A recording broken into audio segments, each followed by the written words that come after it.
We are live. Good morning, everyone, and welcome to the January 21st meeting of the East Hampton Town Board. Carol, would you please read the roll call? Councilwoman Burke Gonzalez. Hi. Oh, I'm sorry. I did that again. Present. Councilman Lees. Present. Councilwoman Overby. Here. Councilman Bragman. Here. Supervisor Van Scoyac. President, please join me in saying the Pledge of Allegiance. I pledge allegiance To the flag of the United States of America, to the republic for which it stands, one nation, under God, indivisible, with liberty and justice for all. This morning's meeting will begin with a public hearings on land acquisitions, preserve management plan, and scenic easements. Before we get started, though, we have our town historian, Hugh King, joining us today. Good morning, Hugh, and welcome. Thank you, Mr. Supervisor. Today, I was told that you have questions for me, some of you, and then I have some questions for the board, then I'll be gone.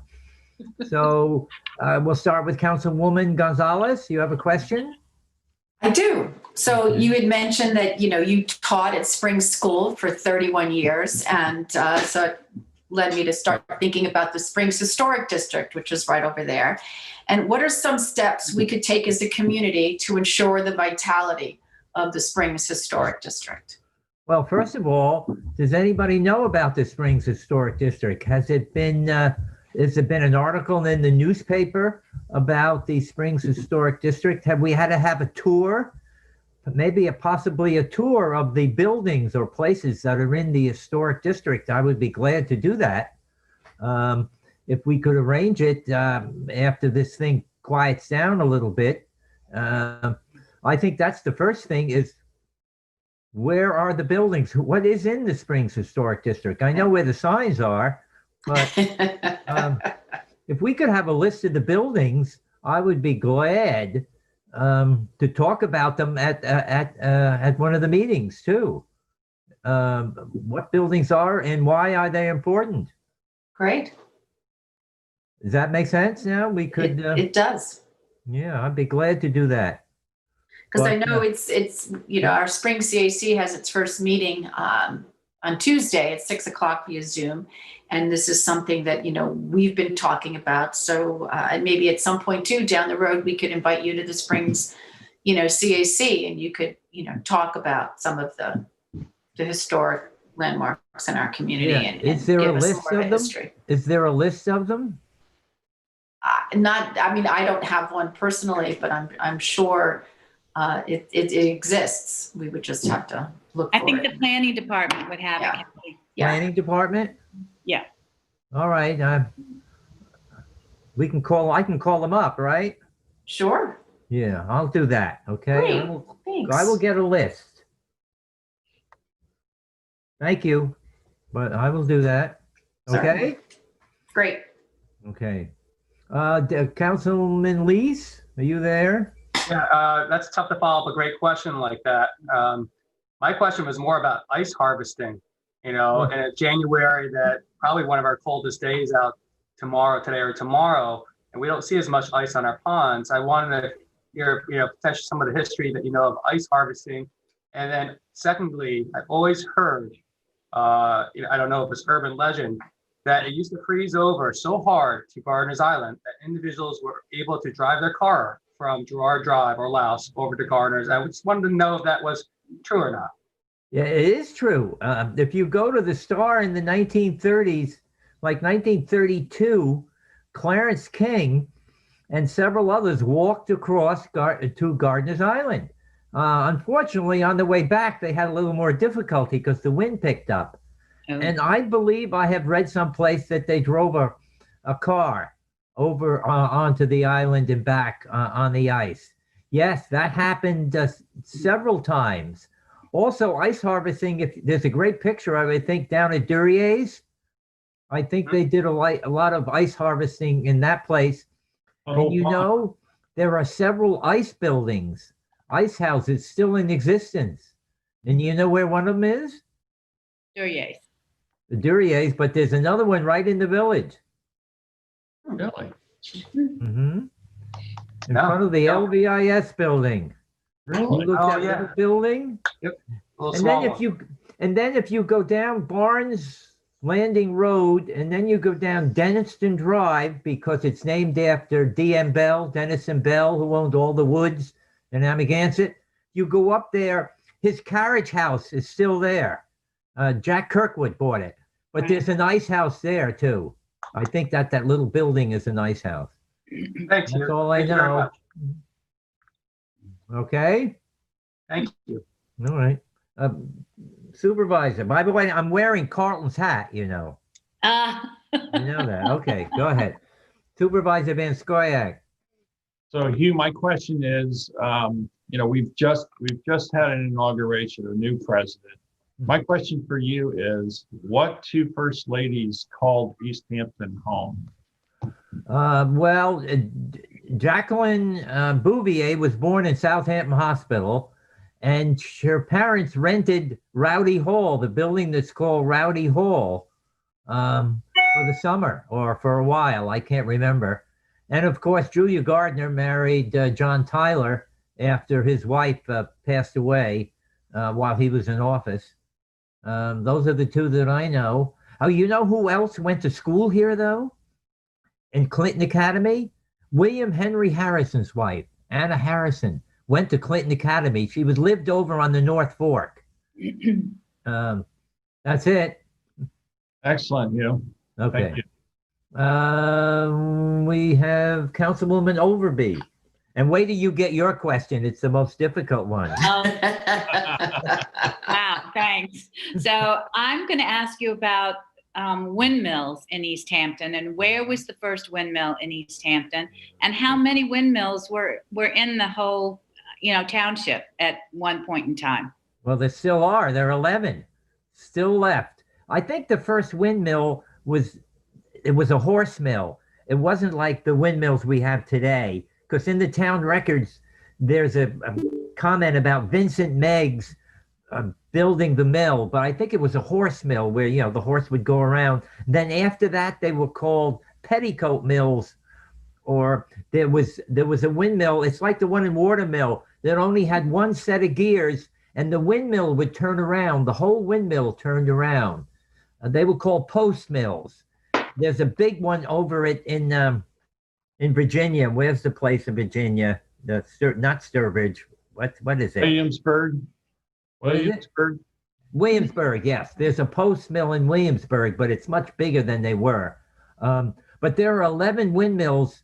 And what's the first one? I think the one in Watermill is the oldest. And the newest is the one in Bridgehampton, built in 1820.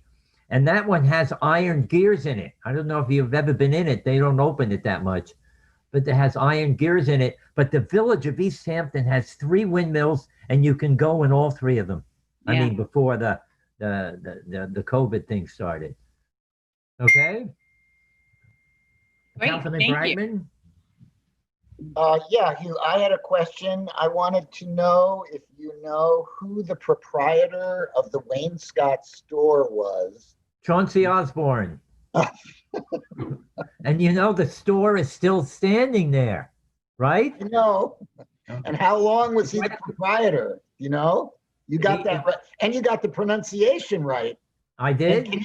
Why is it pronounced Chancey if it's spelled Chauncey? Is it pronounced Chancey? Yeah, it is. It's pronounced Chancey. That's how you pronounced it, and that is correct. I thought I pronounced it Chauncey. Did I mishear that? Yeah, I pronounced it That's how it Chauncey. happened. Oh, okay. I didn't hear that. Actually, it is. I think doesn't Dennis DeAndrea own that building? Dennis?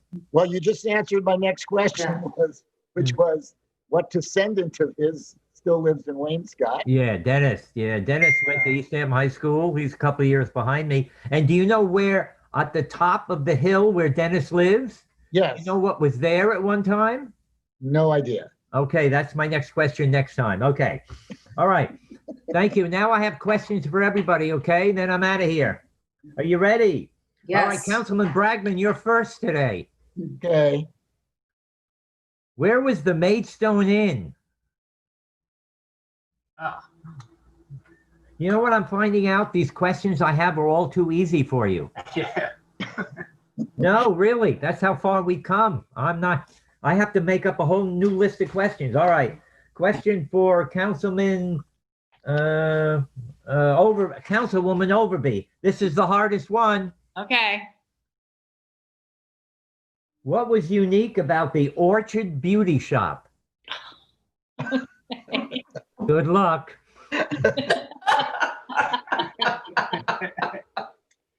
Supervisor Van Scoy, where is the Elm Tree Tavern? Elm Tree Tavern, okay. It's a great name.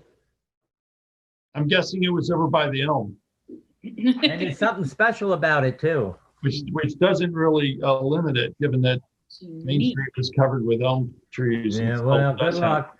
Okay, now Councilman Lees, you think this would be an easy one, but it's not. We're going to talk about Stephen Farrow or Stephen Talkhouse, okay? Yes. Try to find 4 facts about him. Not just 1, 4. One fact is I haven't been there this last calendar year because of COVID. Sadly, Sadly. we share in that fact. Okay. Thank you. And Councilwoman Gonzalez, what first lady visited Home Sweet Home Museum? Okay. And Mr. Supervisor, I told everybody when we get to the wainscot story, I have, a little talk about wainscot that we could do, okay? Great. Excellent. Okay, thank you, everyone. Thanks so much, you. Be well, be safe. Yeah, take thank care. you. Yep. Stay home and hide. Thanks again for joining us today. Okay. That's fun. So at this point, we'll move on with our public hearings. Carol, if you'd read the first public hearing notice. And First I'll take a read. motion to combine, actually. I make a motion to combine the first two hearings. Second, Second. All in favor? Aye. Aye. Aye. Pass and carried. I'll read the COVID disclosure for all of the hearings. Due to the public health and safety concerns related to COVID-19, the town board will not be meeting in person. In accordance with the governor's executive order 202.1, the January 21st, 2021 meeting of the town board will be held via video conferencing, and a transcript will be provided at a later date. The public will have the opportunity to see and hear the meeting live and provide comments. The public can watch the live meeting on local TV channel 22 and live online from the public meetings link on the LTV website.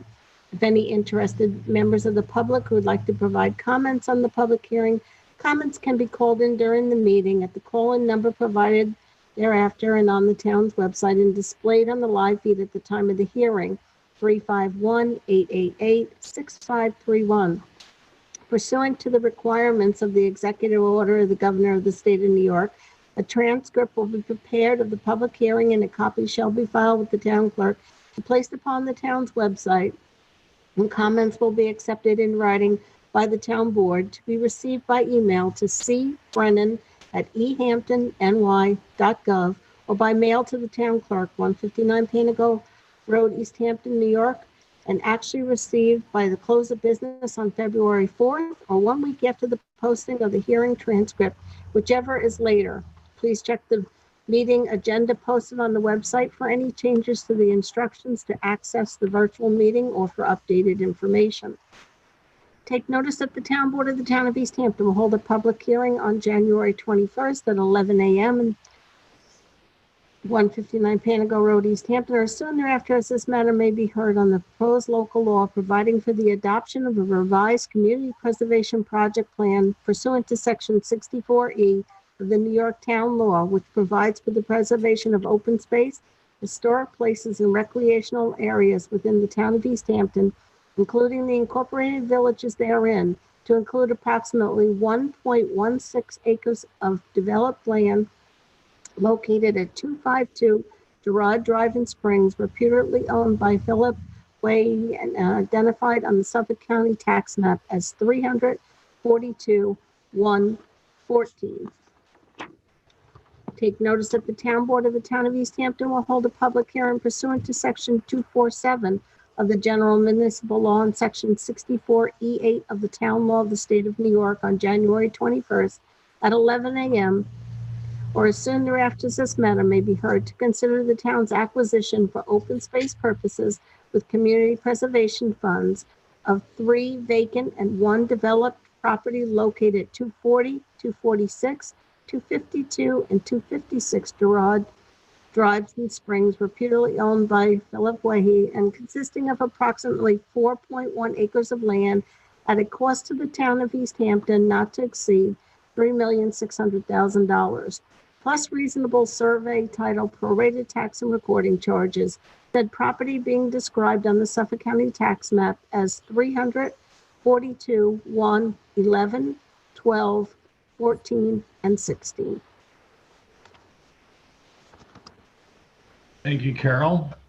We have Scott Wilson here with us to give a overview of this property. Scott, are you able to join us? There we go. Sure. Good morning. Good morning. Let's see. Do you have my screen? Yes, we see your screen. Thank All you. right, great. So the properties we're talking about today are highlighted in blue on this screen. You'll note that it is on Gerard Drive past the second causeway on the Accabonac Harbor side. It's quite lovely property. So it represents, and you note on here that it's 4 parcels, but the 4 have actually merged into 2 parcels. And please note that this, the 2 public hearings in this instance, we're only talking about adding 252 Gerard Drive to the CPF project plan. The other 3 parcels were already on the plan. Now the property has a single-family residence and associated structures that would be removed at the seller's expense prior to taking possession of the site. And the acquisition of these waterfront lots helps to increase habitat for wetland-dependent species, removes the nitrogen source from associated septic, it eliminates a source of nutrients from fertilizer applications, and once restored, it will become a significant stormwater buffer for Accabonac Harbor. The parcels are located within New York significant coastal fish and wildlife habitat, a scenic area of statewide significance, the Peconic Estuary and the Accabonac Harbor critical environmental area, and it's also recommended in the Peconic Estuary Program's critical land protection strategy. These parcels obviously meet the criteria set forth in Town Law 64E, and for these reasons, I would ask the board to both pass a resolution to add that 1 parcel to the CPF project plan and further 1 to acquire. Thank you, Scott. Michael, do we have any callers on the line? Yes, we do. I can unmute the first caller right now. The last 4 digits are 5281 of their phone number. I'll unmute now.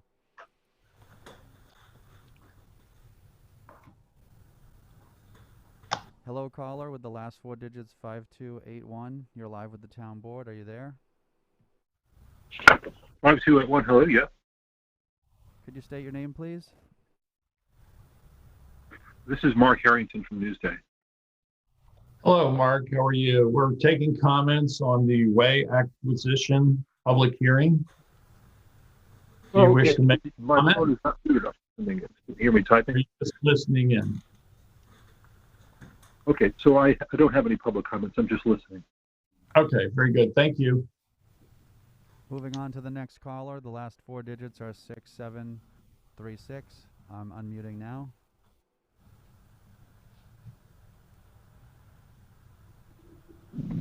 Hello, caller, with the last 4 digits 6736. You're live with the town board. Their line is open and available, but hearing nothing, we can move on. There are no additional callers.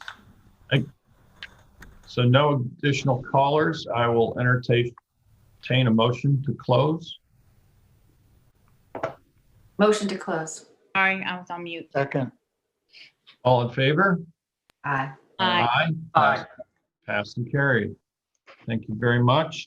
Carol, if you could please read the next hearing notice.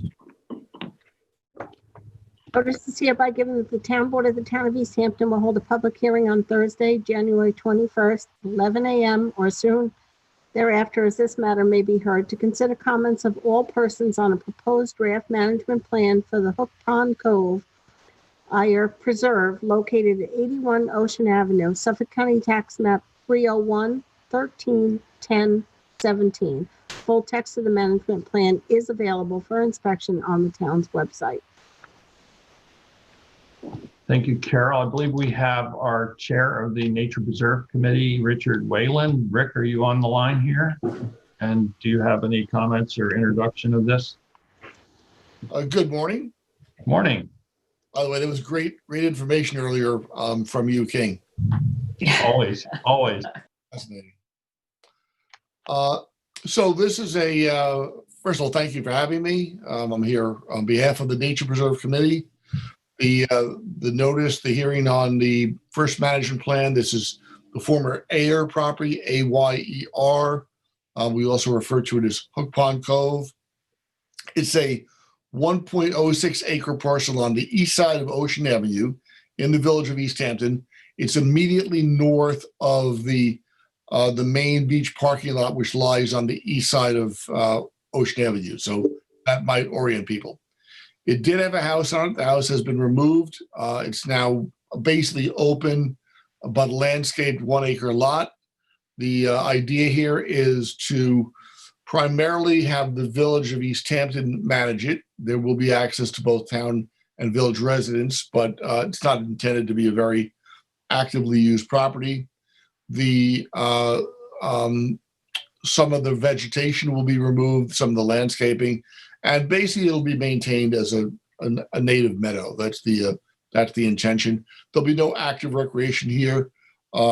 People could potentially launch a kayak into Hook Pond Cove or Hook Pond from the property, but it will basically be a passive preserve with as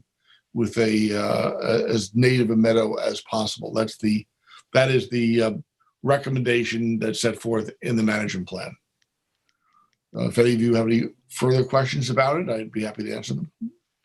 Thanks for joining us, Rick. I want to open it up to public comments specific to this public hearing. Michael, if we have any callers that have comments relative to this public hearing, we'll take those now. So there is no new callers except the previous one that wasn't speaking, which we can try in case they were for this one. Yes, try them if you would, please. Okay, again, this phone number, the last four is 6736. Unmuting now.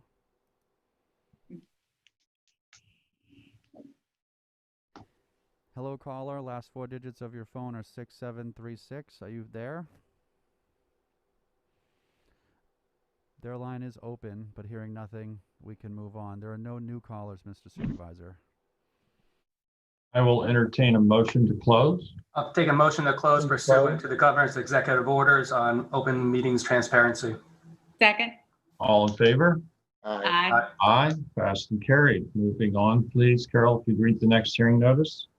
Notice is hereby given that the town board of the town of East Hampton will hold a public hearing on Thursday, January 21st at 11 a.m. or soon thereafter as this matter may be heard to consider comments of all persons on a proposed draft management plan for the Maloney Preserve located at 880 and 888 Springs Fireplace Road in Springs, Suffolk County Tax Map 363, 3, 24.2 and 24.4. The full text of the management plan is available for inspection on the town's website. Thank you, Carol. And again, we have our chair of the Nature Preserve Committee, Rick Whalen. Rick, if you'd like to give us a brief overview. Yes, thank you, Peter. This is two parcels. They were both owned by the Maloney family. They're in Springs on the east side of Fireplace Road, a little bit north of Talmadge Farm Lane. People might recognize there's a parcel directly on the east side of the road that is a meadow, a field.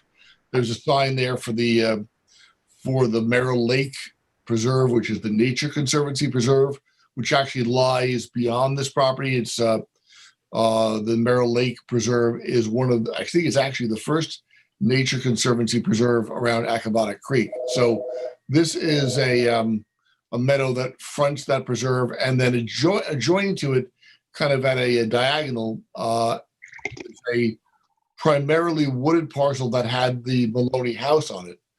That has, if you go into that property, there's a path that's cut through right now that goes through the front meadow and goes over to the wooded former house parcel. That parcel has a very nice view of Accabonac, and the meadow is associated with Accabonac Creek. The house has been removed.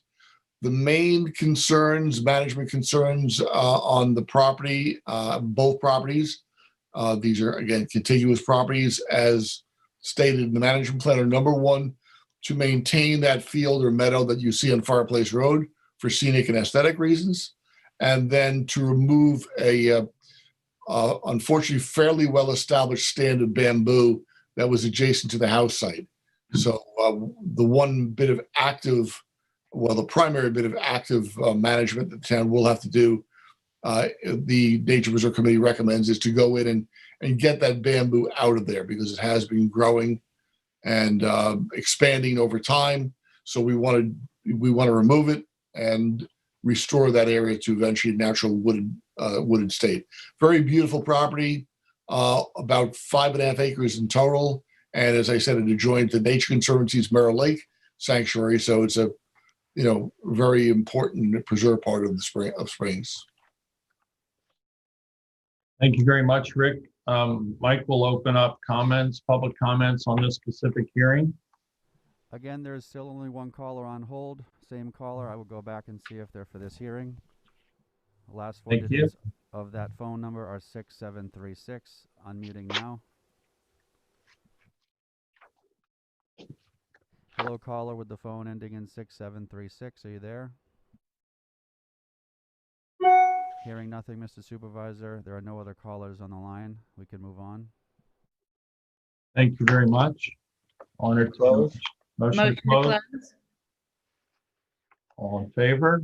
Do I have a second? Here, a second. Second. All in favor? Aye. Aye, passed and carried. Moving on to the next hearing, please, Carol. Take notice that pursuant to section 247 General Municipal Law and Chapter 16 of the Town Code, the Town Board of the Town of East Hampton will hold a public hearing on Thursday, January 21st, 11 a.m. or as soon thereafter as this matter may be heard, to hear comments of all persons wishing to be heard concerning the following grant of scenic and conservation easement to the Town of East Hampton. The grantor is Irving Eli LLC. It's a scenic and conservation easement dated December 4th, 2020. The location is 143 Marine Boulevard in Amagansett, Suffolk County Tax Map 300, 176, 814, and the reviewing agency is the ZBA. Thank you, Carol. Do we have any callers for this public hearing, Mike? We do not have any callers for this, and I'm on LTV's phone line just so that everyone knows the phones are functional and open, but there are no callers. Thank you, Michael. In that case, we will move on to the public portion. Are there still no callers? Motion to close. Motion to close? Oh, sorry. Second. Second. All in favor? Aye. Aye. Any callers yet? There are no callers. As you know, sometimes there's a little delay. I don't know if in the next 20 seconds we'll get a few callers, but there are none currently. Okay, well, our next portion of the meeting would be the reading and voting on resolutions. I have a caller. Okay. Is that okay? I just jumped right That's in. fine. Absolutely. We want to hear from the public. Great. Okay. I'm glad they got in before we got started with something else. All right. So this caller's last four digits of their phone are 9015. I'll unmute right now. Good morning. My name is Michael Hampton, and I live in Wainscott. This Good morning, morning, I've been reading. How are you? This morning, I've been reading the post-evidentiary hearing briefs that were submitted yesterday by some of the parties to the joint proposal relating to the Article 7 process on the export cable at Beach Lane. Just a little light reading over coffee. The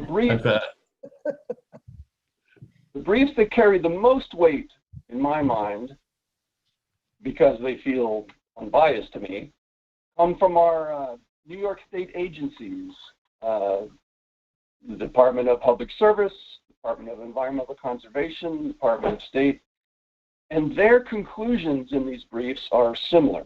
The following is from the Department of Environmental Conservation, submitted by Lisa Over.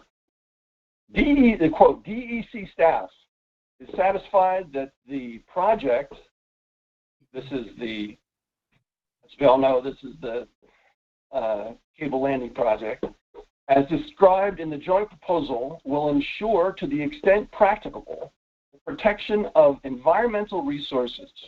Department staff is further satisfied that the project avoids or minimizes, to the extent practicable, any significant adverse environmental impacts and considers the relevant factors for decision-making under Public Service Law 126, including the need for the project, the state of the available technology, the nature of the economics, and the various alternatives, and I'm almost done, and other pertinent considerations. The joint proposal is consistent with sound environmental policies and produces results that are within the range of reasonable outcomes that would likely have resulted from a commission decision following a proceeding litigating all of these issues. Therefore, the department urges the commission to adopt the terms of the joint proposal for this project, unquote. This project is smart. This project is safe. This project is the right thing to do. So I support your yes votes, your aye votes for the easement and the benefits package later. Thank you very much. Thank you for calling, Michael. Appreciate hearing from you. Do we have any other callers on the line? No, there are no more callers on the line. Okay. Well, at this point, I guess we'll move on to resolutions. Sure. Let's start with Resolution 2021-162. It's approval of the warrant. The 2020 claims total $929,873.31. The 2021 claims total $950,388.24. And for the utility warrant, the 2020 claims total $57,499.53. And the 2021 claims total $6,662.27. Second. All in favor? Aye. Aye. Passed and carried. 2021-163 is we're amending the resolution that appointed the Spring Citizens Advisory Committee because unfortunately someone was inadvertently left off. So this is now the complete list of 26 members for the Spring CAC. Second. All in favor? Aye. Aye. Aye, passed and carried. 2021-164 is to approve all of the necessary testing required by the New York State Department of Transportation for our senior transportation drivers. It includes annual defensive driving tests at $100 per test, behind the wheel tests and written tests at a cost of $200 per test, and mandated Department of Transportation physical exams at a cost of $150 per exam. Second. All in favor? Aye. Aye. Aye, passed and carried. 2021-165 is to approve the 2021 for Winsper Safety. It's their annual service review. Again, it's required by the Department of Transportation. Second. All in favor? Aye. Aye. Aye, passed and carried. 2021-166 is a notice to bidders EH21-002 for the supply and delivery of frozen foods. The bid's available today, 1/21, and due back on February 4th. Second. All in favor? Aye. Aye, passed and carried. 2021-167 is notice to bidders EH21-003, supply and delivery of groceries. Bids available today, January 21st, and due back February 4th. Second. All in favor? Aye.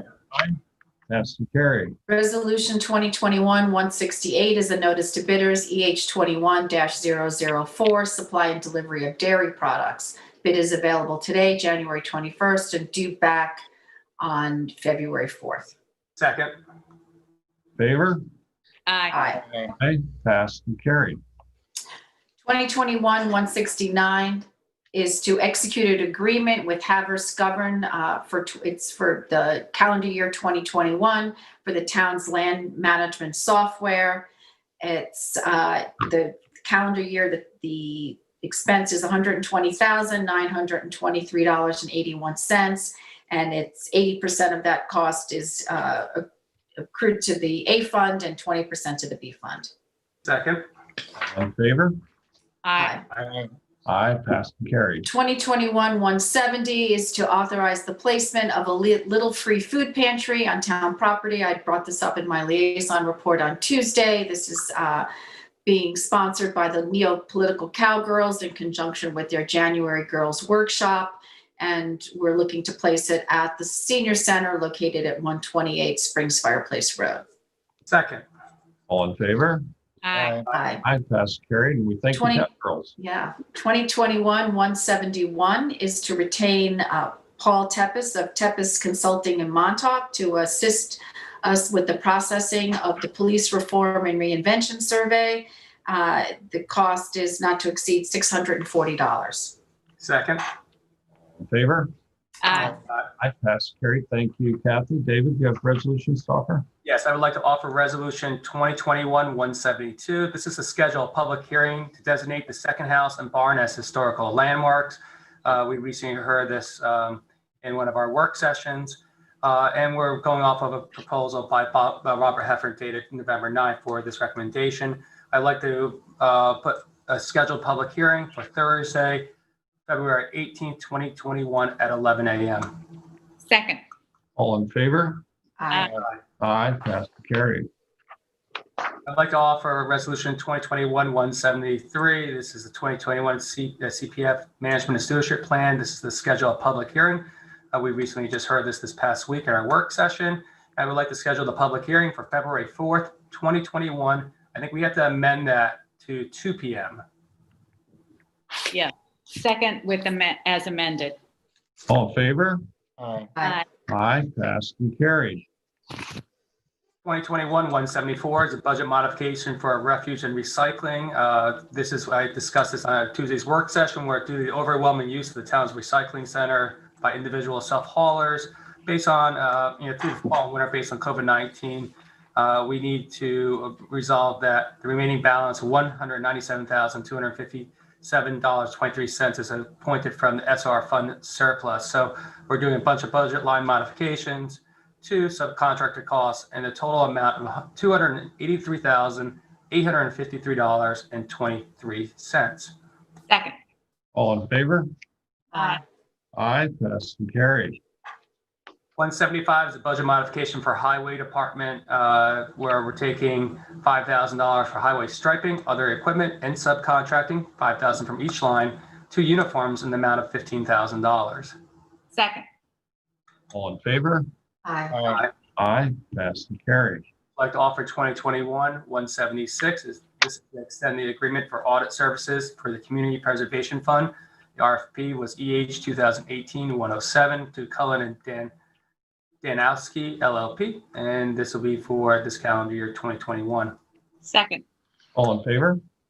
Aye. Aye, passed and carried. 2021-177 is accepted bid from EH 20037 for the annual generator maintenance contract for command power systems, and it's been reviewed by Jeannie Carrozza. Second. All in favor? Aye. Aye, passed and carried. 2021-178, this is the amendment chapter 240. This is based for Southampton Road. This is, we had a public hearing on December 17, 2021, and the transcript has been. 2020, there's a typo there. Apologize about that. As amended to 2020. Thank you, Kathy.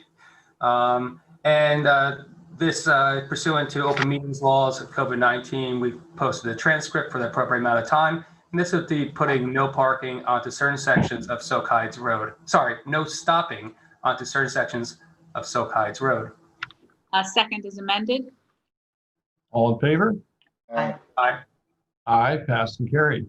2021-179. This is a resolution to allow the town to apply for a $25,000 grant for the Montauk Skate Park. This is allowing our East Hampton Town's Grants Division to submit the application for a $25,000 grant from the Tony Hawk Foundation to upgrade and expand the skate park. Second. All in favor? Aye. Aye, passed and carried. So I don't have any resolutions today, but I would like to ask the public if they have any information on the Orchard Beauty Shop. Contact my office and let me know. Wow, I hope That's Hugh, not fair. I hope Hugh is That's not listening. fair. Very good. That was Touche. very smart of you, Oh, Sylvia. boy. This competition's getting fierce here. Yeah, so thank you. And Jeff, you have resolutions to offer? Yeah, Resolution 2021-180 is to approve the transfer and estoppel certificate for an airport hangar at the airport hangar number 12. Second. All in favor? Aye. Aye, passed and carried.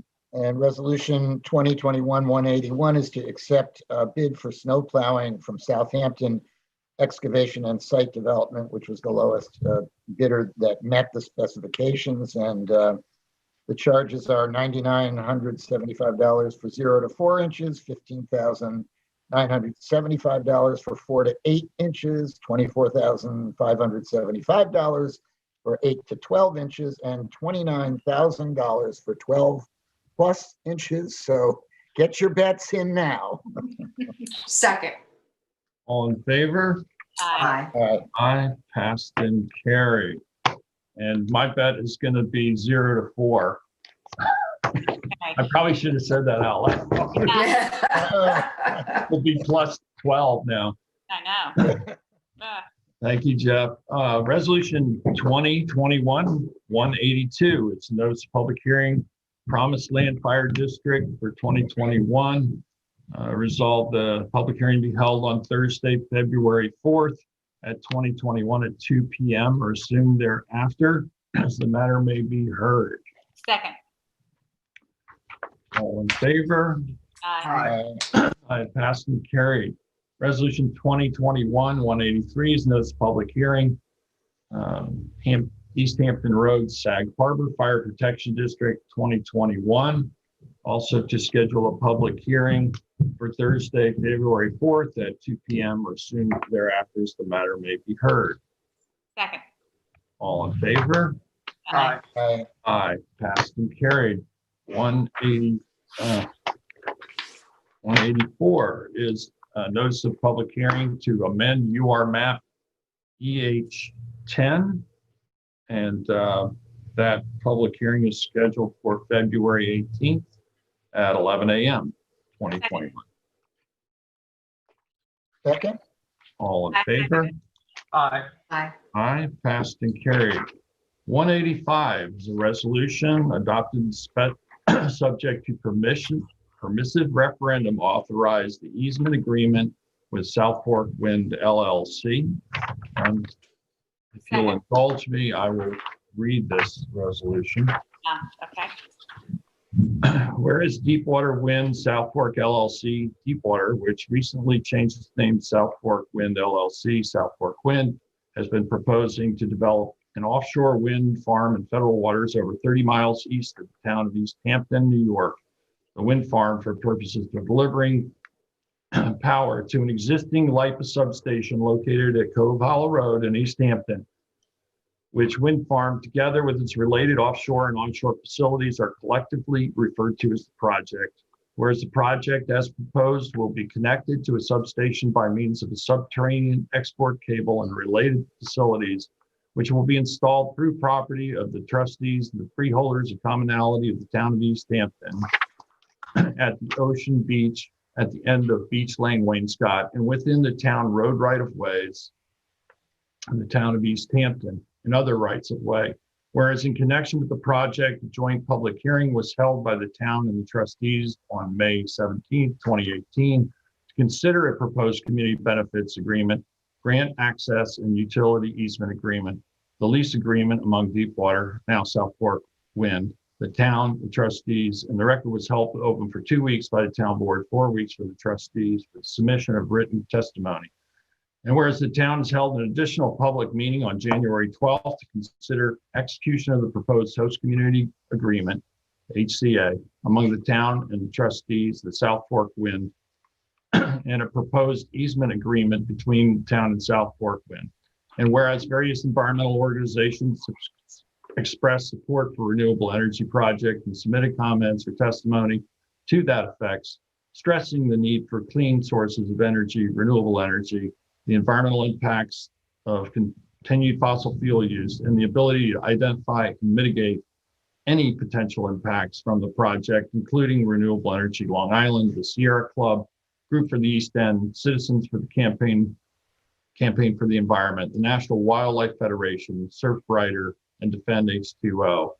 And whereas the town has adopted a goal of meeting 100% of community-wide electric consumption with renewable energy sources, as the town recognizes the impact that fossil fuels reliance has on our climate and sea level rise, the project will move the town closer to its renewable energy goal.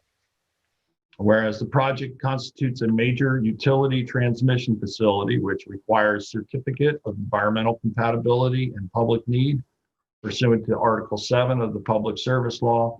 And whereas the proposed host community agreement and easement agreement, which provide for construction, operation, maintenance, and ultimate decommissioning of the export cable and related facilities of the project within the town and beneath the ocean beach property of the trustees and the town roads, constitute integral components of an overall project, and such project is expressly declared as a Type 2 action, which is not subject to review under the implementing regulations at 6 NYC RR Part 617 of the New York State Environmental Quality Review Act, SECRA, Article 8 of the Environmental Conservation Law, pursuant to the SECRA implementing regulation of 6 NYCRR Section 617.5 C44, which designates as Type 2 actions not subject to review under 6 NYCRR Part 617,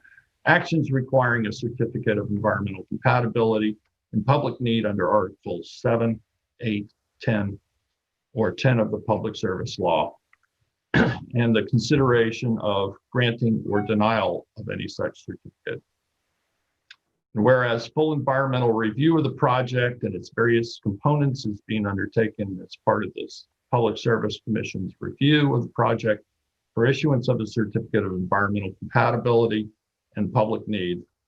And the Public Service Commission has its own staff, which will conduct in-depth environmental economic analysis of the application and must find prior to issuing a certificate of environmental compatibility and public need for the project that, among other things, the facility avoids and minimizes to the extent practicable any significant adverse impact, considering the state of available technology, the nature and economics of various alternatives, and other pertinent considerations, including but not limited to effect on agricultural lands, wetlands, parks, and river corridors traversed. That's Public Service Law Section 126, 1C. And whereas the proposed easement agreement will allow construction, installation, maintenance, repair, replacement, removal, and decommissioning of the export cable for the project within town road right-of-ways, subject to the various terms and conditions set forth in the easement agreement, including but not limited to Southport's obtaining the aforesaid certificate of environmental compatibility, the public need from the Public Service Commission.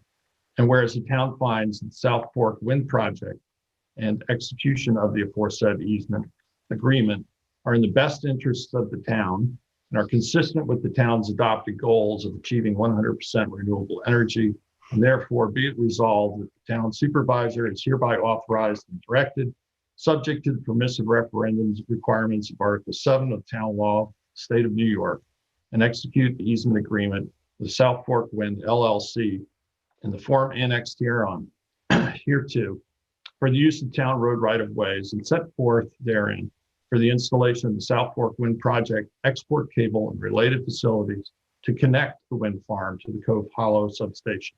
And be it further resolved that the town clerk shall publish the following notice of resolution adopted subject to permissive referendum and the addition of East Hampton Star.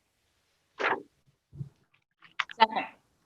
We have a roll call on this? I think you should put the next week's date would be the 28th in there, January 28th for publication. Okay, Thank you. Second Yeah. with the addition of the January 28th publication in the East Hampton Star. Carol, we have a roll call vote, please? Do we want to have discussion?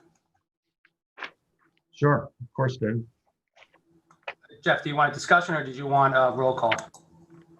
I was going to make a statement, whatever is most expeditious. We Well, can call it discussion. Well, it's discussion before roll call. Yeah, thank you, David. Yeah, I just wanted to say that I certainly support the availability of a permissive referendum. I think that's a good thing. And I think I know which way the wind is blowing.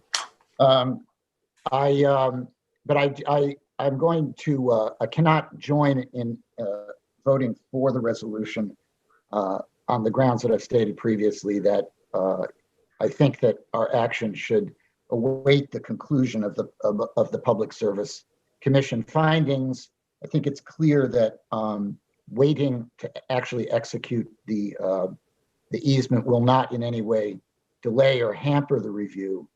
And, you know, it is traditional that we make decisions based on a full record and a final decision by the administrative agency. And, you know, I'm aware of the joint proposal and the briefs that the caller from the public referred to, but that is one side of the question. And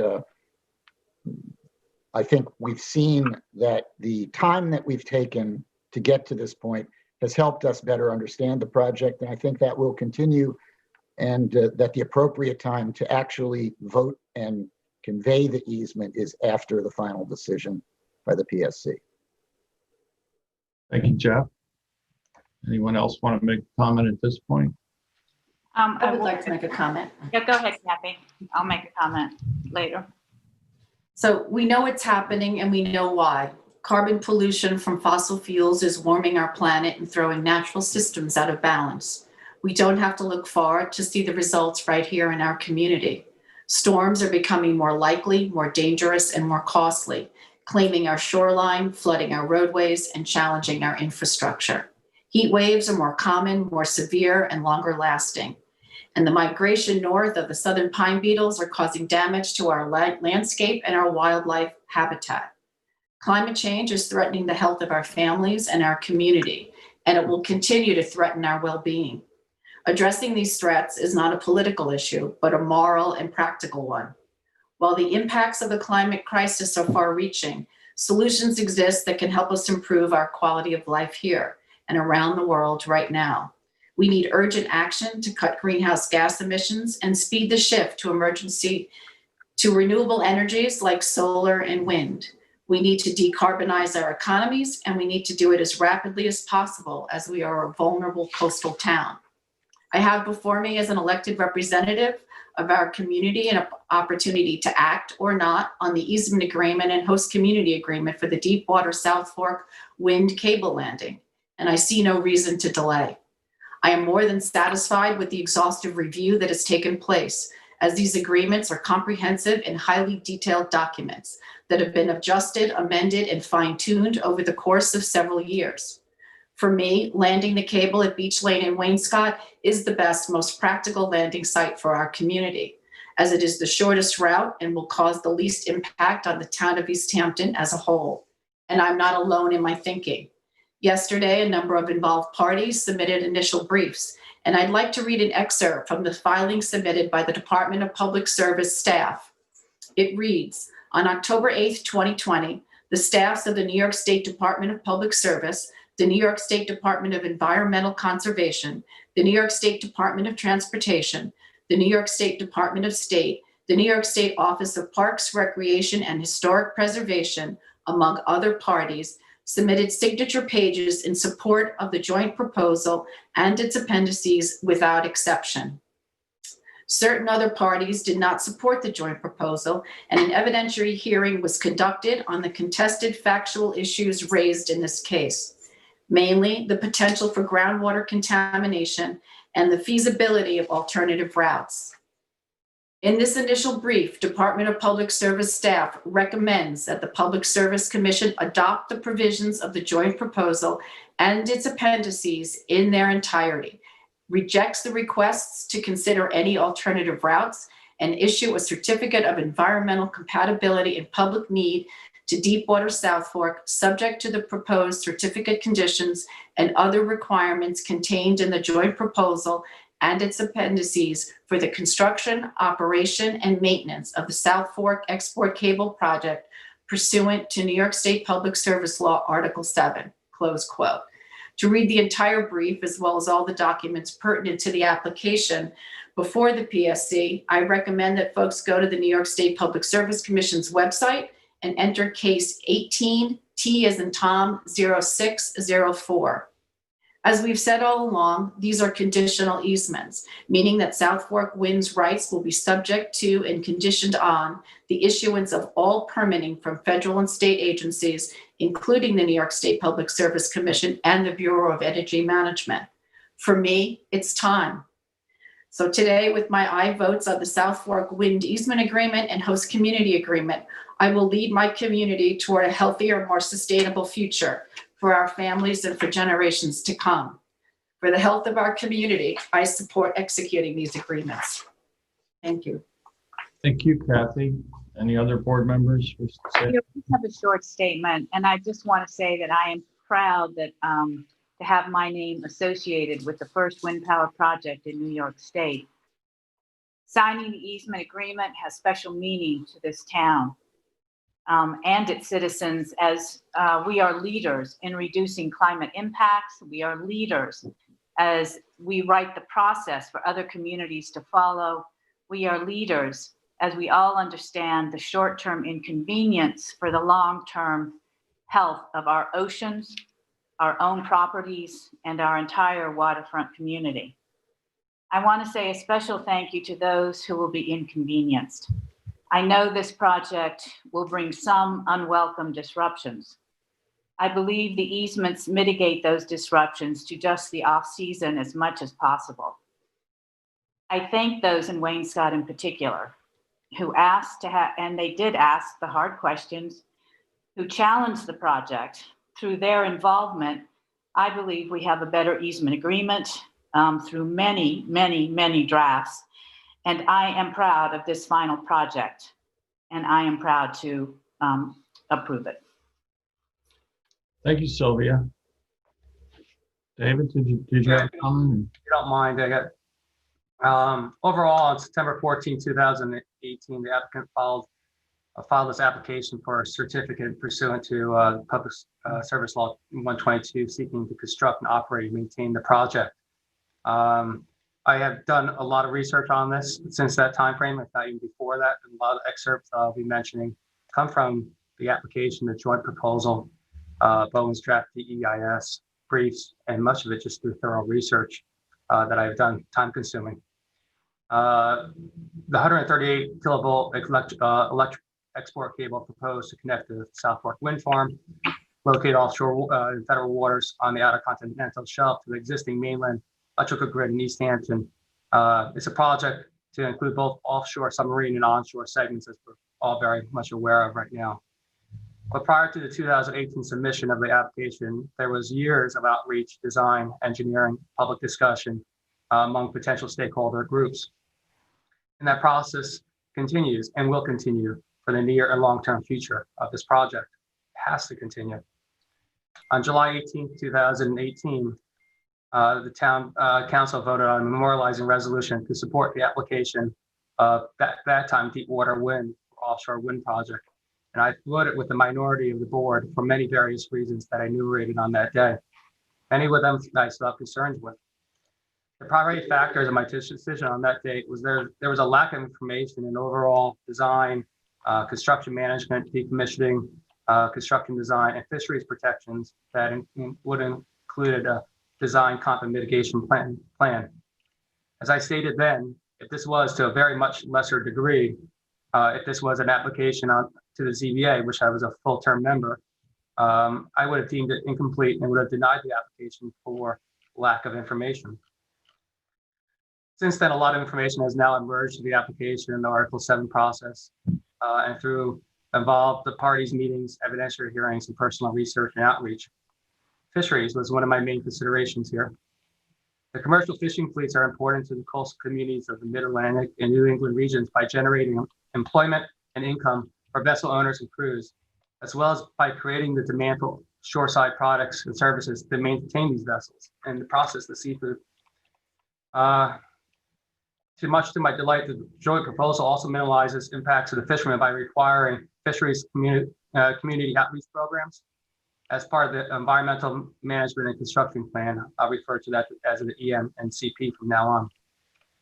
With this said, applicants of all offshore wind farms, and for today's discussion specifically, must adhere to and prepare a fisheries compensation plan for claims of temporary displacement of fishermen during construction and fishing gear losses resulting from the project's construction. The town board and myself, along with BOEM, that's the Bureau of Offshore Energy Management, part of the Department of Interior, and the state of New York, DEC, as stated in their most recent filing, will take a very active role in the development of this EM and CP, including the fishing community outreach and fisheries compensation plans.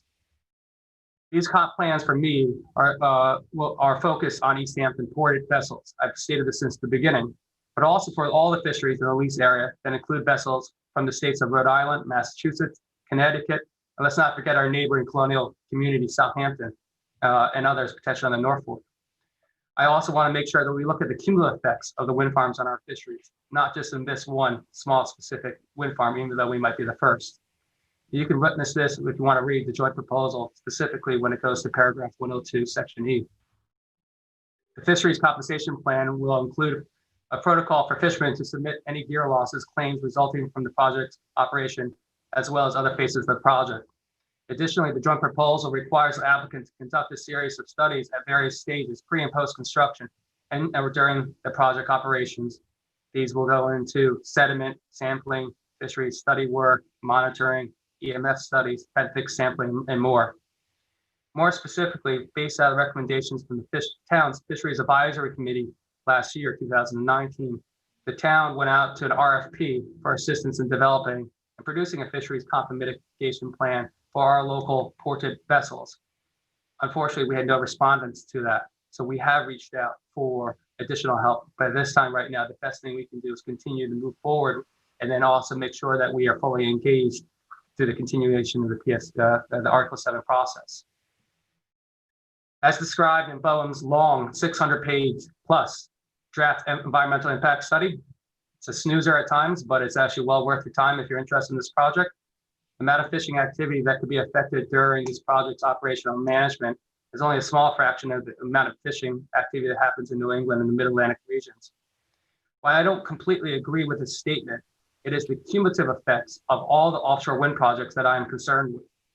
However, for those vessels who choose to avoid the Southport wind farm, historically derive a large percentage of their total revenue from the area, we need to find suitable means to compensate them. Currently, compensatory mitigation for federal offshore wind energy projects is addressed on a state-by-state process, mostly commonly through the Coastal Zone Management Act's Federal Consistency Review process. I continue to urge the state of New York, if you can listen to me now, to develop a fisheries mitigation agreement on par with the states of Massachusetts and Rhode Island. This is only appropriate as you roll out another 170 turbines shortly, something that I will not have as an elected official privy to, but going out of this process right now, the states should develop that to move on as we develop these offshore wind farms. The potential effect of offshore cables and wind turbines is entanglement, damage, gear loss, economic loss, snagging of fishing gear and such.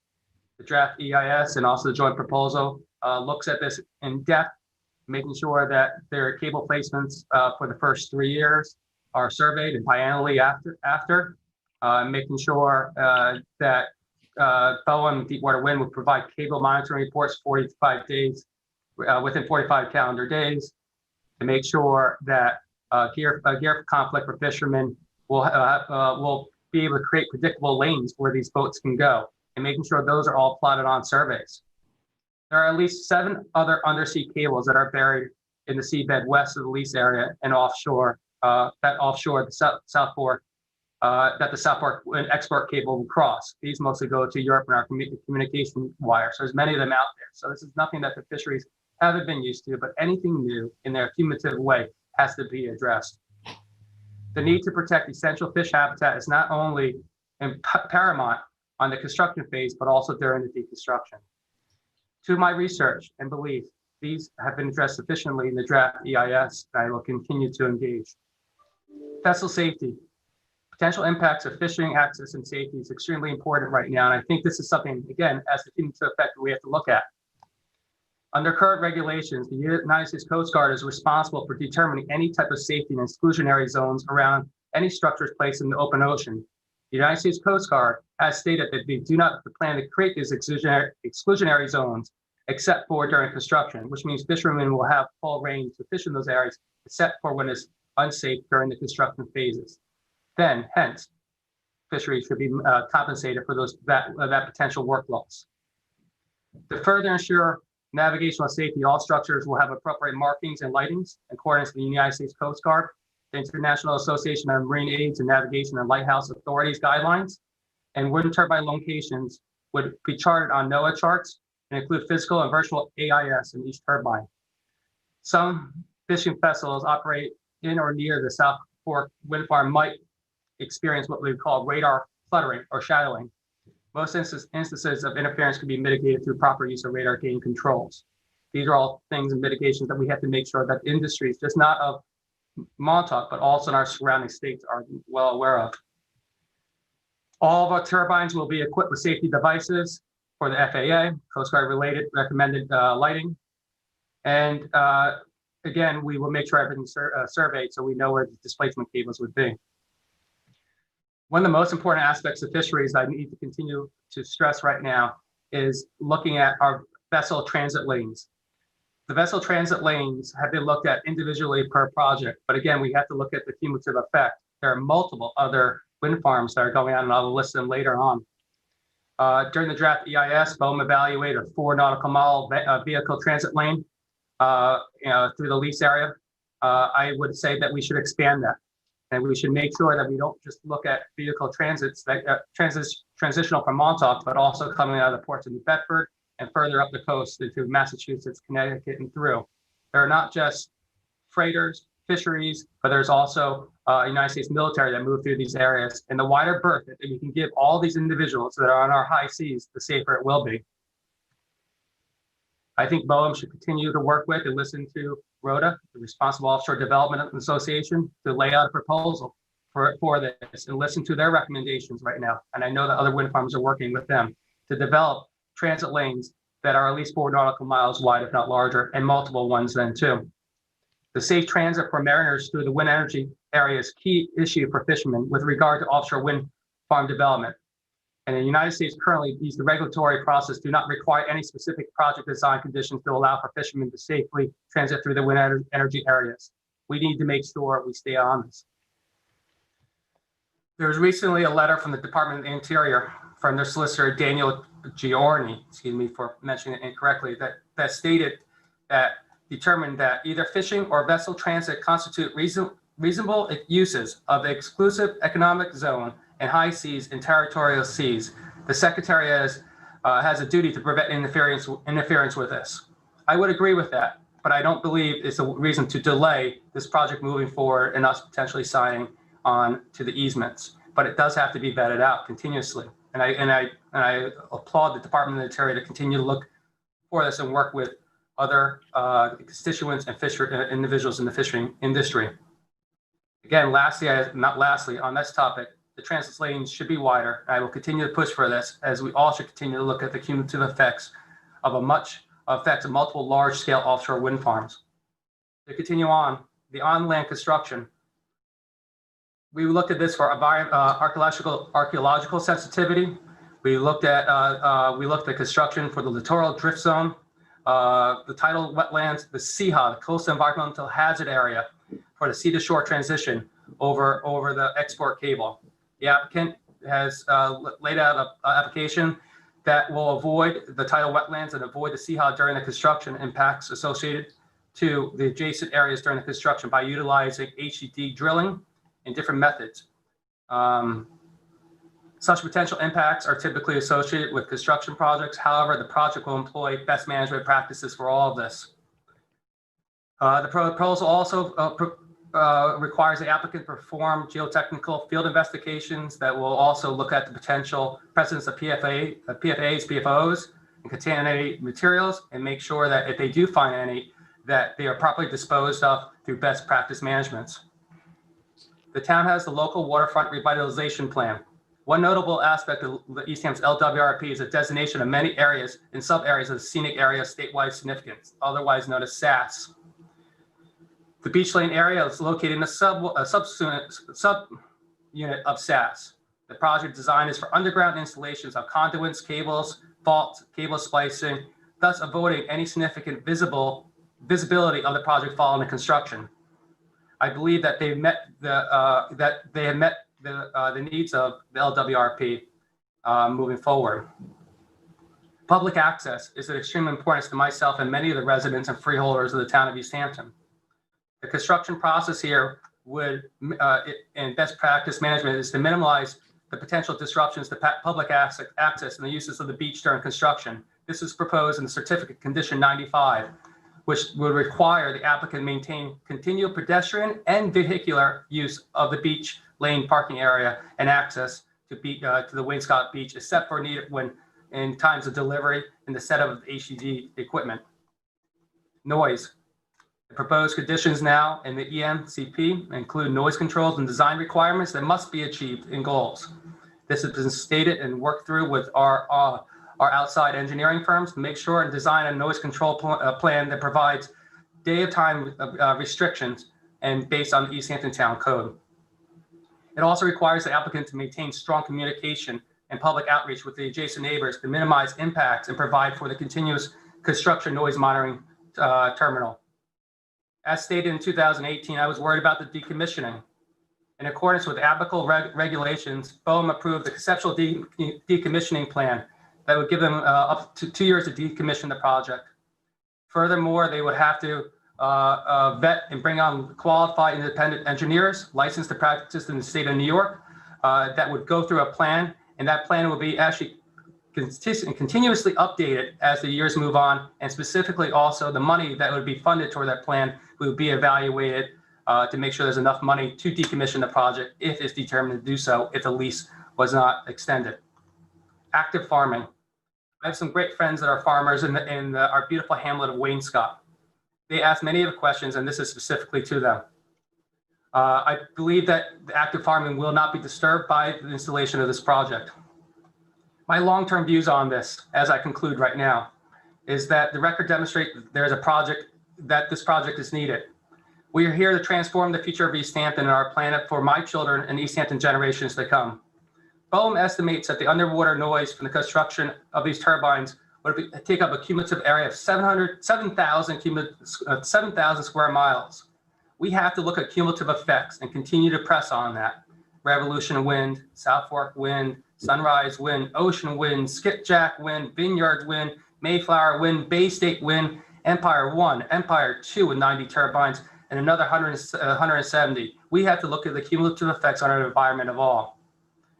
Of the up to potential over 2,000 wind turbines out there, we will address our energy needs and our energy dependencies with environmental sound and protections. We do now have potentially, as of today, a new Secretary of Commerce, and Gina Rialmondo. She comes from Rhode Island. I hope she protects us as we move forward during these processes then too. We need to promote the renewable energy to help ensure geopolitical security, combat climate change, and provide electricity that is affordable, reliable, safe, secure, and clean. This is what this project is to do. We all need to continue in this potential project as Article 7 continues to move forward. This is not the beginning of the process, and more importantly, this is not the end of the process. But there's no reason to delay, in my opinion, on taking a vote today. I want to thank BOEM. I want to thank the residents. And as we heard just even yesterday, the President said this: we have to listen to the people we agree with, but also the ones that we don't. We need to come together as a whole to protect East Hampton's future and the planet's environment. I fully believe that offshore wind, commercial fisheries, and other ocean users are capable of coexisting together as we all collaborate to share our country's promising offshore waters to benefit all of East Hampton's residents and American residents. Thank you. Thank you, David. I just want to say that I appreciate my colleagues' thoughtful statements about this project. And just to put this in somewhat of a context, back in 2013, Sylvia and I participated with the creation of the Energy Sustainability Committee shortly after becoming elected to the town board. The following year, under Larry Cantwell's administration, we adopted this 100% renewable energy goal and have worked steadily ever since then to try and meet this goal. We understand, and I think Kathy was right to point out all the reasons why this is important. It's important primarily for the environmental benefits that we will derive. We need to heal our planet. We need to stop poisoning it with fossil fuels. And at the same time, we see, particularly here on the Southport, increasing demand in electric usage. We've sought to combat the climate change and degradation of the planet on every single, through many different efforts in ways, whether it be water quality improvements, adding charging stations, trying to help with the transition away from fossil fuels. The town board and the trustees have conducted and participated in exhaustive review and negotiations for more than 4 years in preparing these easements and host community agreements.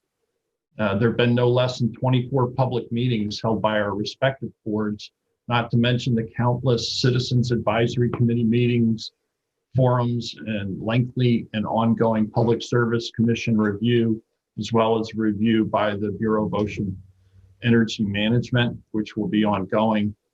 We released these agreements and opened the comment period on December 14th of last year. In addition to written comments, we've dedicated an entire work session to receiving comments from the public on January 12th. And today marked the 6th public meeting held in which the public comments on these agreements could be made directly to the town board. We've taken the necessary time to carefully review and consider all comments received. The easement agreement imposes restrictions on the time of year, day, and hour, length and limits of construction, noise management, cable burial depth and installation maintenance. That cable has to be no less than 30 feet below the wainscot beach. Traffic management, in which the grantee shall maintain continual pedestrian, bicycle, and vehicular use and access to the wainscot beach.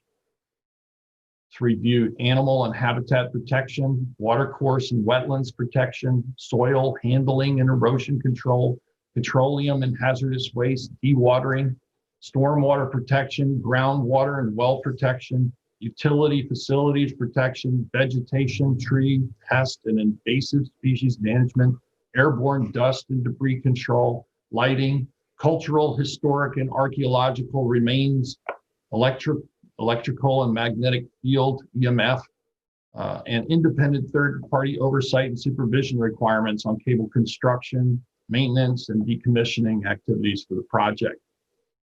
The easement includes provisions to cure violations of the agreement and the ability of the town to void the agreement should a cure not be provided. It provides for irrevocable letters of credit to be posted as security for Southport Wind Farm's ultimate decommissioning of the project, as well as maintenance of the cable at least 30 feet below the surface of the Wainscott Beach. In addition, a performance bond in the amount of $1.5 million to ensure satisfactory completion of the post-construction restoration work is required for the project. In addition to the town and the town trustees, more than 70 parties, organizations, community groups, and individuals participated in the Public Service Commission settlement proceedings, which provided an extremely robust review as well as a forum for discussion by this multitude of stakeholders. Every aspect of the landward and near shore portion of this project landing at Beach Lane, which was identified, has been reviewed. All of these efforts have resulted in the support of a number of agencies and environmental organizations, notably the New York State Department of State and the New York State Department of Environmental Conservation. Organizations such as Renewable Energy Long Island, the Sierra Club, Group for the East End, Citizens for the Campaign for the Environment, National Wildlife Federation, Concerned Citizens Montauk, Surf Rider Foundation, and Defend H2O, among others. The town and trustees will continue to actively participate as involved agencies in the ongoing Bureau of Energy Management review, as well as the Public Service Commission. For the portion of this project that is within federal waters, David talked a lot about the concerns there, and we will continue to participate to ensure that the interests of our local fishing industry are identified, considered, and protected. I want to thank my colleagues on the town board and the town trustees for all of their hard work and dedication to our community and on moving this project to a point where we could take this vote today. I want to thank all the involved persons, whether they supported this project or not, for your participation. Your involvement in our democratic process ensures that all voices are heard, and it shapes the decisions that our representatives make. So today I vote yes to advancing our commitment to renewable energy and to continuing East Hampton's long tradition of leadership in protecting the environment by approving these agreements. At this point, Carol, if we can take a formal roll call vote. Councilwoman Burke Gonzalez, Aye. Councilman Lees, Aye. Councilwoman Overby, Aye. Councilman Bradman, Same. Supervisor Van Squag. Aye. Passed and carried. Resolution 186 is to authorize the execution of the host community agreement with South Fork Wind Farm. And does the board think I should read this entire document as well? I'm happy to do so. I would read the whereas clause at the bottom of page 25, Peter. I think that's, Most pertinent. Yeah. Cool. Whereas South Fork Wind Farm initially proposed a community benefits package consisting of donations of funds for various purposes, summarized as follows: local economic benefit, operations and maintenance facilities for the project will be based in Montauk, providing local resident employment opportunities, ocean industries sustainability program, and a $2 million donation. Inshore fisheries resource assistance fund, $1 million donation. Wainscot infrastructure improvements, buried utility lines on Beach Lane and Wainscot Main Street, from Wainscot Hollow Road to Sarah's Path, approximately $2.5 million, and reimbursement of a project manager for up to $250,000 towards that effort. Wainscot Water Infrastructure Fund, $1 million contribution.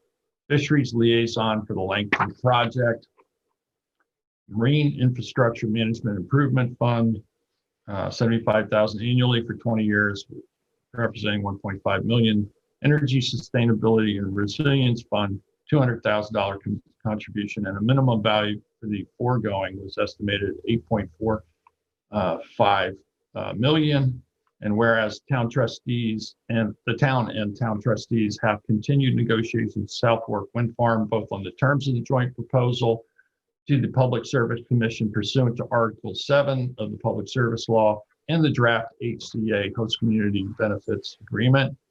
As a result of such continued negotiations, the HCA now includes, rather than donations as hereby set forth, direct payments to the town and trustees totaling almost $29 million to be paid over the term of 25 years, as well as real property taxes, upon improvements installed within the town. And whereas the town board has reviewed the proposed final draft of the host community agreement, and a summary of the host community agreement has been presented to the town board at public work session on January 12, 2021. Whereas the town believes that the host community agreement will provide the town and trustees with funding to pursue various programs, studies, projects of value and benefit to the community. And entering into the host community agreement is in the best interest of the town and trustees. Now, therefore, be it resolved, the town board hereby authorizes and directs the town supervisor to execute the final form of the host community agreement on behalf of the town of East Hampton. Be it further resolved that the town clerk shall forward a copy of the resolution to the clerk and of the trustees. Do I have a second? I do. I second. Can we have some discussion, please? Sure, Jeff, go ahead. I want to state that I understand that global warming and climate change is an existential crisis. And like many of my fellow board members, I have a young son, and his future is at risk as our future is at risk. And I firmly believe in wind power as one of the implements and instruments to help bend the curve of our energy use. I am happy to see New York making a serious effort to install wind power to help us out as one of the answers to the problem. I want to make a simpler point. David went on in great detail, and really, in the course of speaking, raised easily a half a dozen issues that remain unresolved at this point, that will be resolved when and if the certificate of environmental of necessity is finally issued, and when and if ultimately the environmental management and construction plan is done. And the issues that he referred to these aren't just small issues. This isn't just a question of us buttoning up a few odds and ends. The DEIS stands for a draft environmental impact statement. So it's the first version of the impact statement. And it doesn't resolve any of the issues that David was talking about. And in fact, at least two of those issues he was very concerned about from the beginning, and they are a compensation plan for fisheries. And that is an issue of great concern to our local fishing community. And the other issue is probably the key issue out in the sea is the impact to Cox's Ledge, which is a uniquely valuable habitat and a uniquely important site for migration and the breeding of some of the most important species that sustain our fishing economy, cod and black sea bass. And the placement of the turbines, and one of the issues that David mentioned that is not been resolved is the fact that the plan is to put them in a grid that separates the turbines by 1 nautical mile. And the problem that they're facing right now is that grid plan may not provide enough room to actually protect Cox's Ledge, which is a tremendously valuable ecosystem. And noted, by the Rhode Island, I don't have the name of the agency, but the state of Rhode Island issued a report on the value of Cox's Ledge and the importance of dealing with that issue. This is not just a minor issue that has to be buttoned up. This is a fundamental issue about how many turbines there will be and where they will be. And we should be participating in it, and we can have more leverage there is no need, let me say that, there's no need for us to issue this easement at this time. I see Peter shaking his head when I said— I actually was nodding my head when you were saying that. I know. I just want to let me finish, and then you can jump in. I was going to say, I see Peter nodding his head that we can participate in that environmental review. My point has been a simple one, and that is that we have much more leverage in doing so, first of all, by refraining from issuing this easement. And secondly, I think it makes sense from a negotiating position and an environmental position to understand what's going to happen on these major issues. These are not small issues. And I also wanted to, refer us all back to the slogan of the environmental movement that I think made the most sense that I've ever heard, and that is think global, act local. And what that suggests is that, yes, we definitely should take cognizance of these grave global threats that are coming from our use of carbon and hydrocarbons. At the same time, it's inadvisable in the extreme to just brush over more localized impacts, particularly to vital resources. And Cox's Ledge and the fishing industry are vital industries and vital resources, and they have been challenged not only by global warming, which does affect the life and death of species, but by our other man-made impacts from overfishing and the use of trawlers. So what I'm suggesting is that it's not enough to just say the planet's burning and we need wind power, let's just sign the deal. These are not small issues to be buttoned up. They are critical issues. We have a much more potent ability to participate if we simply refrain from issuing this easement. It's not going to delay the review in any way.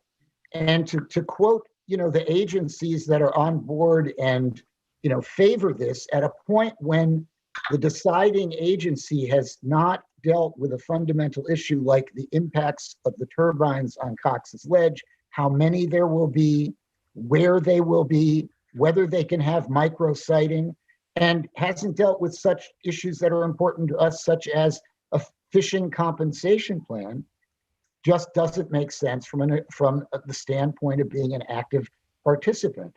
And I just want to also say that many of the plans that Peter cited in his statement, going from archaeology to traffic management to soil erosion, they're not plans. We have never looked at a soil erosion plan. We have never looked at a disposition of contaminated soil plan. We have never seen a plan to deal with the possibility that David mentioned of the presence of PFOs on the site. Excuse me, I'm almost finished, David, please, if you don't mind.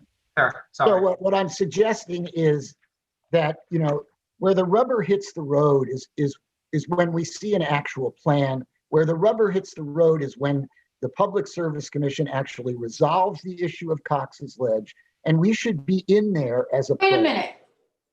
You don't seem to even know the process yet. That's not, Public Service this Commission project is not before us is for the landing of the cable and the transmission up to Cove Hollow. I It has understand. nothing, BOEM has the reviewing agency, federal agency for Cox's Ledge, I understand navigable that. waters. You So just- you're understand. conflating and you're confusing the public by No, mixing and matching, Yeah. Jeff. That's No, what I'm you're not. doing.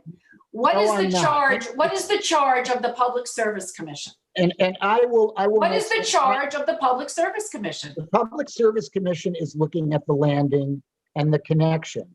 We have from the first been concerned about other issues that are beyond the Public Service Commission as well. Correct. And And what I'm there's saying- a party and there's that we can address that with.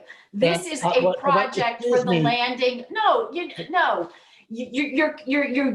deliberately are confusing people and mixing and matching things in order to, in my personal opinion, in order to confuse people that are listening and into this meeting today. This project is for the landing of the cable. This easement is for the infrastructure to go from under the beach at Beach Lane to Cove Hollow, because we do not have, we can't meet our summer peak demand here. You cannot segment or put blinders on and say that all we're doing is granting an easement, because the easement is the effectuating mechanism for the project. So let me ask you another question. Let me just, No, let me ask you Kathy, another question. Let me ask you another question. Wait, I want to say, You know what, I want to make another point. Everybody wanna make just settle another down a minute. We'll each take turns. We'll get there. Yes, I agree that BOEM is a federal agency and it's reviewing federal issues. But we have been concerned from the start, as the trustees have, and actually it was David's concern was on fishing compensation and the impact to Cox's Ledge. And what I'm saying, and in addition, we've been concerned about fishing impacts to the local migratory fishes that are adjacent to the site in Wainscott. That they haven't resolved impacts. We haven't seen studies. And what I'm saying is that some of the major, you cannot detach the fact that this easement is not a small piece that can be looked at on its own. It is the key component that is going to effectuate the project. And one of the impacts of the project that is yet unresolved is this going to really mess up Cox's Ledge? And the trustees have been concerned about this. We've been talking about it since 2018. So yes, I agree that we're talking about the PSC. My point about the PSC is we don't have any plans. We have goals. We have set goals. We have written legal instruments that set goals, but we haven't looked at any plans on the local level. The We don't have a lawyers traffic. answered that question. Hang on. We don't have a traffic plan. They We don't answered have the an question archaeology of- I'm going to ask you, you've said all these things before. Is there Yeah, anything I've heard you this. want to say? Because I want to let other board members have an opportunity to address your comments. Yeah, my point is that if we refrain from issuing this easement at this moment, we are going to have a better view of all the impacts, both out at sea, and they're important, they have local importance to us, as well as impacts in the area under the PSC's jurisdiction, as to which we do not have any plans yet, and will not until the project is finally approved. You've made that point numerous times. We're all aware of it. I think the public's aware of your stance at this point. I think I'm a little concerned about how you characterize some of our efforts by saying that we're not just simply saying the world's on fire and let's just approve this like it's some willy-nilly kind of a knee-jerk response of environmentalism without any further study or review.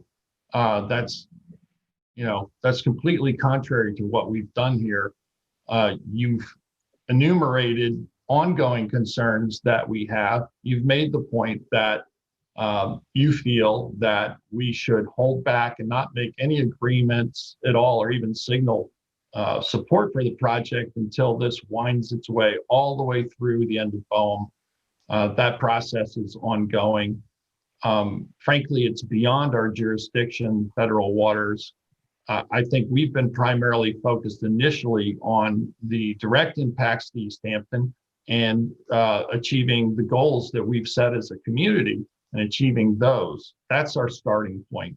Now, we know that anything that you do or build anywhere has some sort of impacts, and that they need to be carefully assessed. And that process for the offshore portion beyond the New York State waters is a federal process.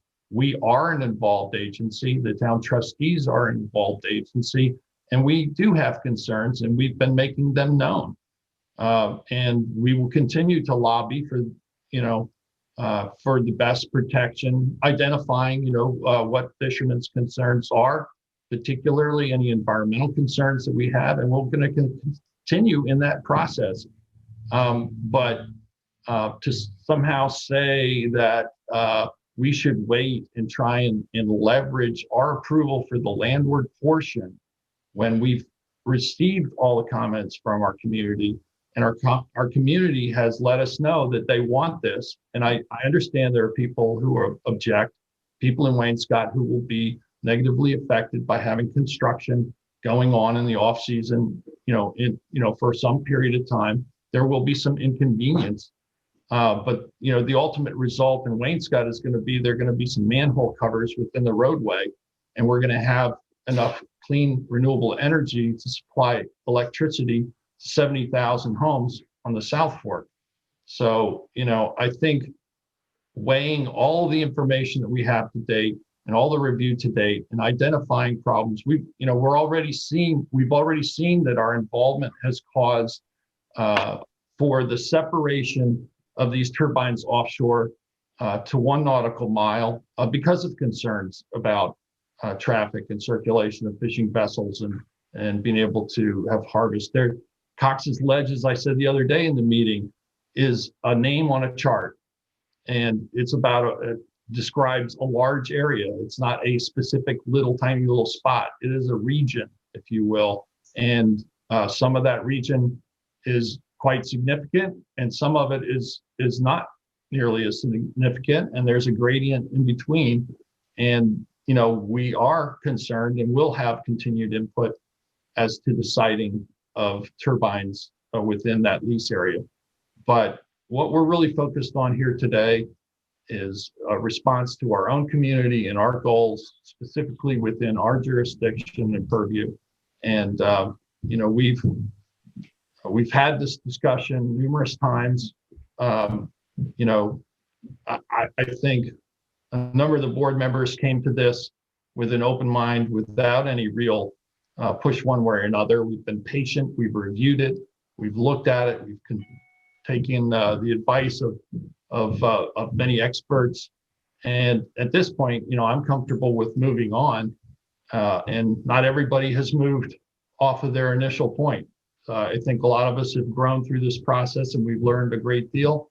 And at this point, I think we just need to move forward with the vote. If you don't mind, since my name was mentioned, in Jeff's discussion there, my nexus discussion offshore fisheries and Bowen going forward is that was one of the reasons why I initially voted against the memorializing resolution. So I want the residents to understand elected officials can change their mind. They also can say they're sorry.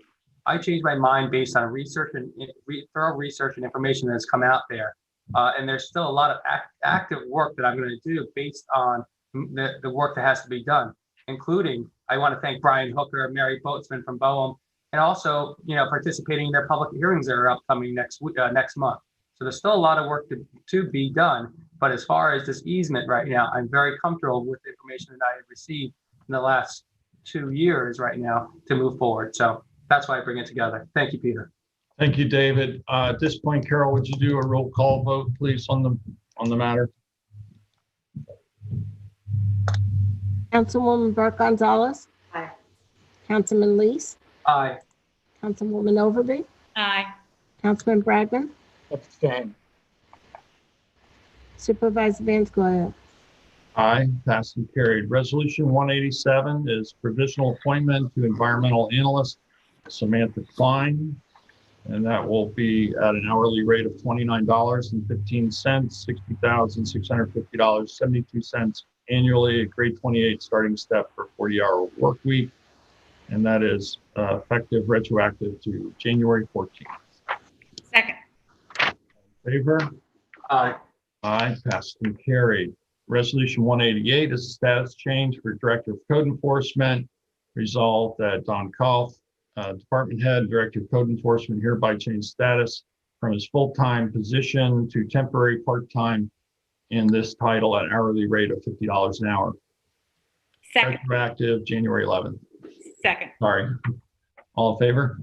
Aye. Aye. Aye, passed, carried. 189, resolution to amend 2021-28, whereas resolution 2021-28, Michael Kraus is appointed to the title of Seasonal Traffic Control Officer with Marine Patrol. Now therefore be it resolved, Michael Kraus's employment was terminated by the town of East Hampton on August 2nd, and the resolution 2021-28 is hereby amended to remove his appointment. Second. All in favor? Aye. Aye, passed and carried. Resolution 190 is payout for retirement for Peter Smith in accordance with the Police Benevolent Association bargaining unit agreement. Peter Schmidt has retired his full-time employment effective January 4th, 2021.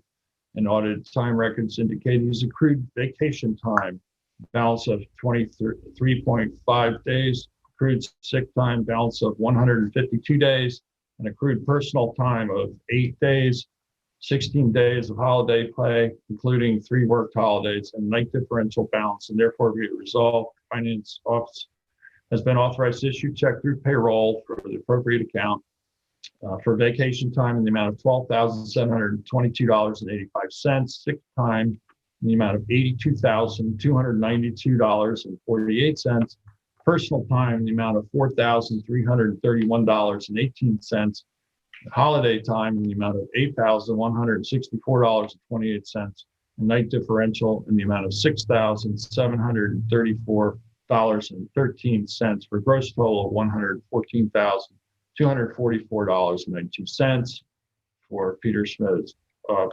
final payout. I just want to thank Peter for his many years of dedicated service on our police force and wish him all the best in retirement. Second. All in favor? Aye. Aye, passed and carried. Resolution 191. Let's see, is refund CPF fund in error for Musser, and this is in the amount of $7,000 reimbursement for payment that was made in error. Second. All in favor? Aye. Aye, passed and carried. 192 is to extend contract EH 18-065, annual contract for glass replacement and repair work for automobiles, trucks, and equipment, Safe Light Fulfillment Incorporated. And that's for an effective period from February 1st, 2021 through January 31st of 2022. Second. All in favor? Aye. Aye, passed and carried. 193 is to approve agreement with CAI Technology, that's for GIS professional services. And that would be resolved for the proposal dated November 10, 2020 at a cost not to exceed $6,000 for the calendar year of 2021. Second. All in favor? Aye. Aye, passed and carried. Resolution 194 is to approve agreement with Nearmap US Incorporated. This is for GIS aerial imagery, and that is $10,000, not to exceed, $10,000 for a 12-month subscription, and that's for a proposal dated January 4th, 2021. Second. All in favor? Aye. Aye. Aye, passed and carried. 195 is to approve Montauk Fire District Agreement 2021 to 2023. And that would be for such services during 12-month period. The Montauk Fire Department shall provide, they'll be paid total sum each calendar year as follows. $374,000 for January 1, 2021 through December 31st, 2021. $411,400 for January 1, 2022 through December 31st, 2022. $452,800 from January 1, 2023 through December 31, 2023. Making the town's total cost of fire protection ambulance services under the contract $1,238,200. Second. All in favor? Aye. Aye. Passed and carried. 196 to authorize consent order, Suffolk County Department of Health Services, and that is in the amount of $250. Second. All in favor? Aye. Aye. Aye. Passed and carried. 197 is the extension of license agreement. Are we We asked to withdrawing this? table it. Yeah, if we could hold this one, I have to do. All right, so we'll table the last. Any other resolutions to bring to the board? I do. I have a resolution 2300. This is a budget modification for civil defense. Resolved that we're directing the budget director to make the following modification, taken from budget line A 1990.54980 contingent in the amount of $50,000 to budget line for civil defense in the amount of $50,000, And that is funding that's going to be used for our COVID-19 defense lines. What was the number of the resolution? 23800. Thank you. You have a second? I second. All in favor? Aye. Aye. Aye, pass carried. Any other matter to bring before the board? David, didn't you have another one? No, I'm going to put that on for February. Okay. Thank you, Carol. Yeah. Okay. At this point, I just want to wish everybody safety and health as we move forward. The coronavirus is rampant throughout, and please be careful and be safe out there. Vaccines on the way. We're working toward having a dedicated vaccination site here in town shortly. And we hope to be able to get vaccine to that site shortly after that. That remains to be seen. We do anticipate with the new administration coming in that there will be a concerted effort to work directly with the states by the federal government to make sure this vaccine gets produced and rolled out as quickly as possible. So again, stay safe, everyone, and be well. I'll entertain a motion to close. Motion to close? Second. In favor? Aye. Aye. Aye. Thank you very much, everyone. Stay safe and be well.